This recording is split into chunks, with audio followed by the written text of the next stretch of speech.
A dominant display by the Seattle Seahawks defense carries them to a 26-0 win over the Minnesota Vikings. Like I said, just playing together, playing our style of football, and going out there competing each and every down, and it was fun.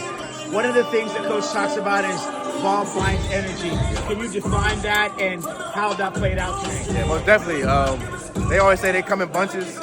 Once one comes out, then another one, and just everybody getting to the ball and doing their job, and that's how that happens. And then on your interception, you kind of bobbled in. Yeah. How much concentration does it take to hang on to that? Yeah, definitely. It takes a lot.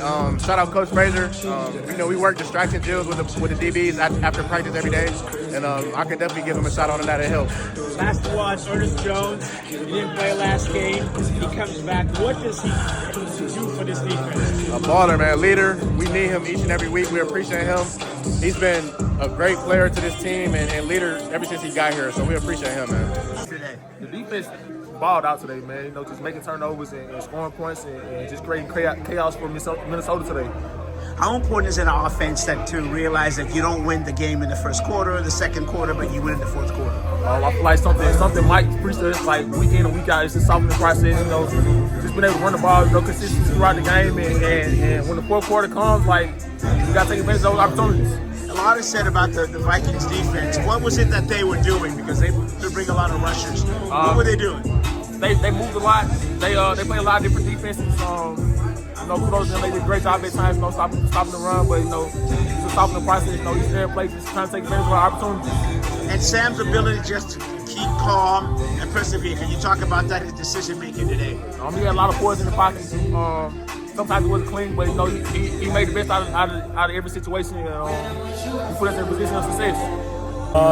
Basically, just riding to the ball, rushing coverage, working together. That's what all us together, and it was best great. corner in the league. And then Ernest Jones, right? He sat out last game. What does he bring to this defense as a leader? I mean, he's the mighty backer for a reason. He's a leader. He's a great guy. He keeps us together, and that's what we like about him. And then your offense, they were patient. They were patient with you guys helping, and then in the end, they broke through. How important is that for the offense just to be patient? The offense will do their thing. They may have some ups and downs, but we all in it together. That's all that matters. We got their back no matter what. And it's like we talk about what's fun and what's not fun. What's fun is going to work and having great days with the guys you work with and trying to achieve a goal together. What are you doing? This guy, talk about a really tough football player. Ty's one of those guys. There's a couple things that we did to get him ready to play, medically speaking, and he just got ready to play. He obviously didn't take a lot of reps throughout the week, so mentally was ready to go and play good. And if D-Bell was the guy to go in, we felt great about it as well, but felt like Ty deserved the chance to go start, which is the standard of how we want to play. And he's right there leading them with the rest of the crew,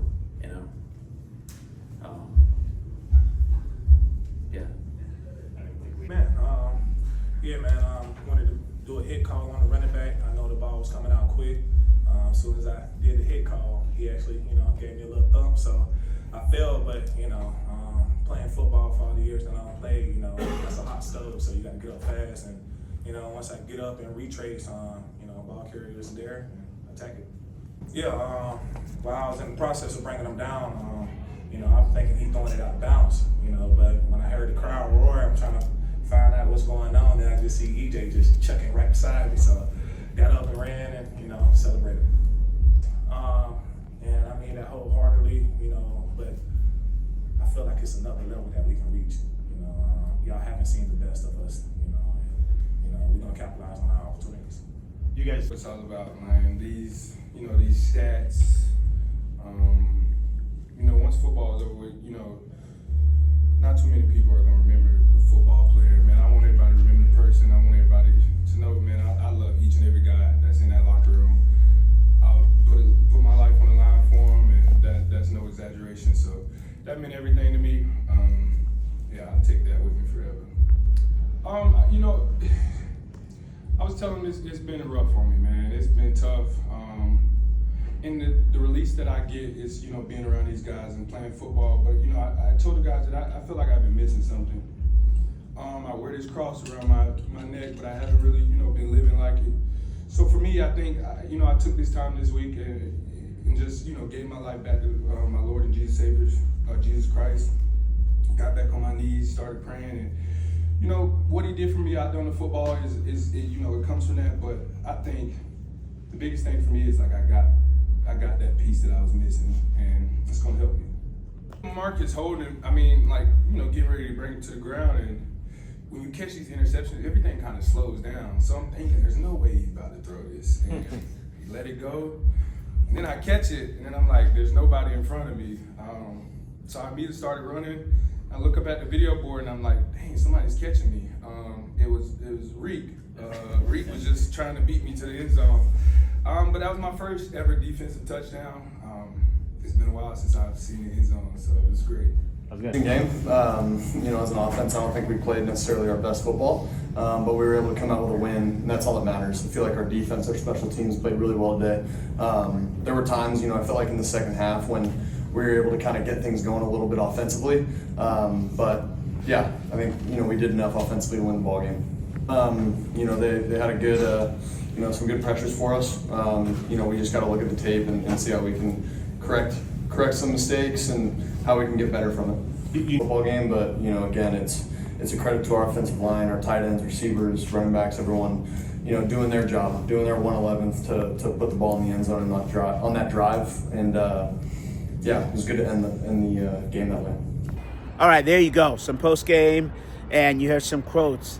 It really was on a day that the Seattle Seahawks offense struggled. It was the defense that came through. The Seahawks didn't score They scored their only touchdown with 9:11 left in the fourth quarter, but today was all about the defense. Ernest Jones had 2 interceptions. One was an 85-yard pick six. Kobe Bryant had an interception, and also Reek Woolen. Now, Mike McDonald wasn't all that happy about Reek Woolen because he was happy for the interception, but Reek Woolen then got tackled, and then the ball went back to the Vikings. But again, this was a dominant display by the Seahawks defense, and they got the pressure, and they were just able to show, they took another level in terms overall as a defensive unit. On the offensive side, you knew this was going to be a struggle because the Vikings brought the pressure, and they are one of the top-rated teams in terms of their blitzes. Now, the Vikings blitzes, they confused the Seahawks offense, and they made it difficult for Sam Darnold, who actually was sacked 4 times and had a forced fumble. But in the end, the Seahawks were able to find their footing, and with the win are now technically tied with the Los Angeles Rams, who lost to the Carolina Panthers 30-28.